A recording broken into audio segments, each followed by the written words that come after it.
Right, so to make a pastry out of our mashed potato and carrots, we will need 4 ounces of the good stuff.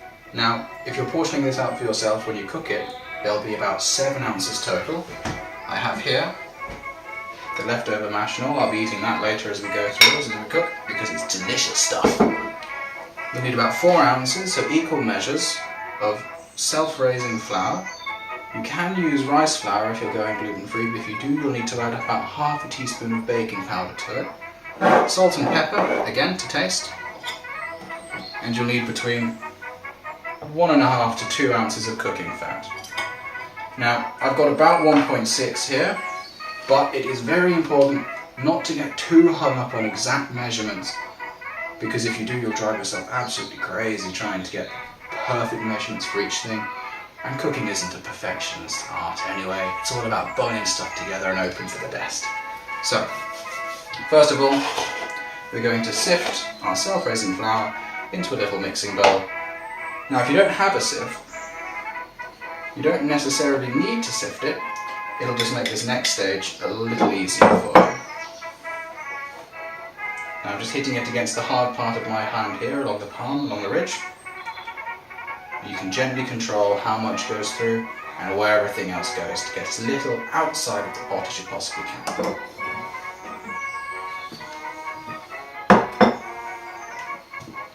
I've also got here a glass of water, that's for later. Step 1, we're going to just chop up this into little slices, little cubes if you can, doesn't matter. The smaller you make it, the easier it'll be for you. But don't go overboard. Again, you'll drive yourself crazy trying to do this. And all we're going to do now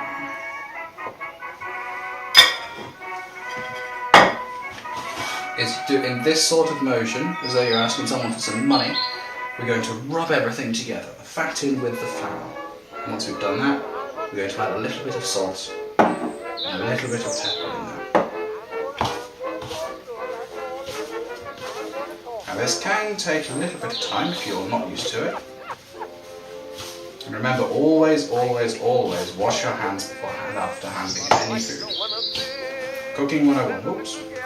I'm going to throw that out of there. Don't worry, we'll clean up as we go later. Rubbing it all in.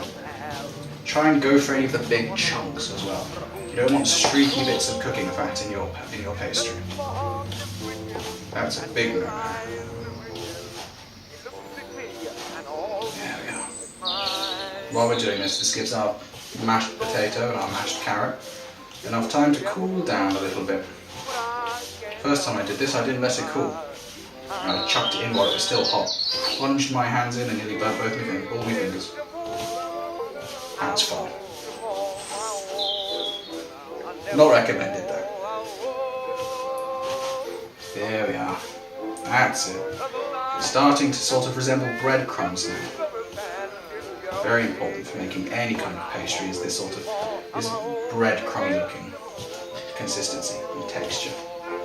Nice and fine. Any big lumps of fat, again, go for it. Same motion, rubbing it in together like that.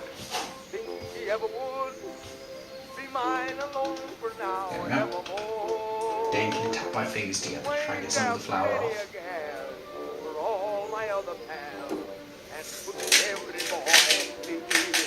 A little bit of salt. A little bit of pepper. We don't need too much in there.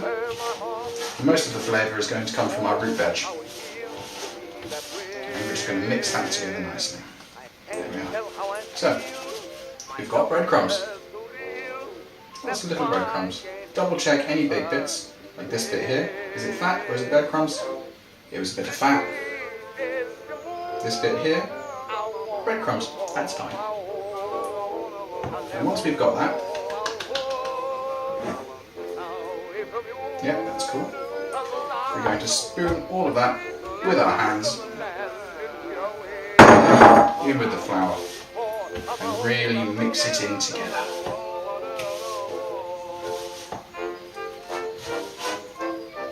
Now I could have used a big bowl.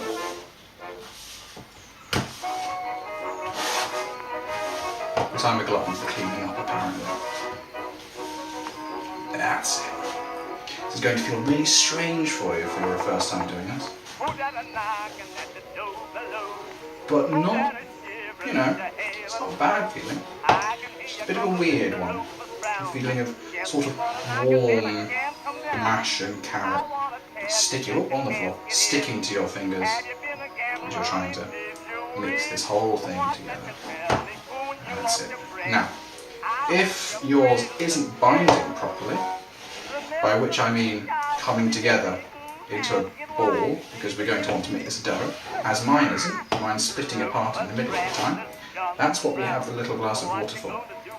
We're going to very, very, very gently add the tiniest bit of water in there at first, just to help it bind. You don't want too much extra liquid, that's enough. So otherwise the thing will never fit together. You only need to add you'll need to chuck in a load more flour to get the whole thing to stick again, and it just turns into a mess. So start with very, very little water and work your way. See, now mine's turned into a ball. Start with very little water and work your way upwards from there. You can always add more water if you've got too much water. That makes a royal pain in the backside for trying to balance it out with flour. Now, we have a little ball. Here's our little pastry ball. Isn't that fantastic? Brilliant. Now, I could play around with this for ages, because I'm really into my pastry making. But that's not what we're going to be doing with it. I'll pop that to one side. So,